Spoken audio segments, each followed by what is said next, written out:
Teenage ടൈമിൽ തന്നെ യാത്രകളോട് വല്ലാത്തൊരു ആഗ്രഹമായിരുന്നു. ആഫ്റ്റർ കോളേജ് ടൈമിൽ പതിയെ യാത്രകൾ ചെയ്തു തുടങ്ങി ഞാൻ.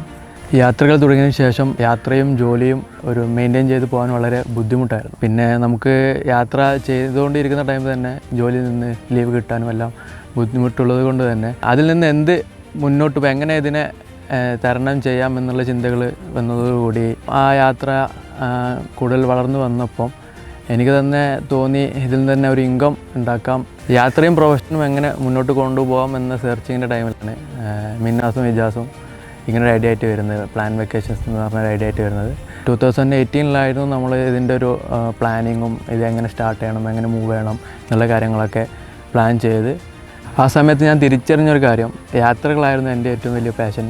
അതിനോട് മാത്രമായിരുന്നു എനിക്ക് ഏറ്റവും കൂടുതൽ ഇഷ്ടം എന്നുള്ളത് തന്നെയായിരുന്നു.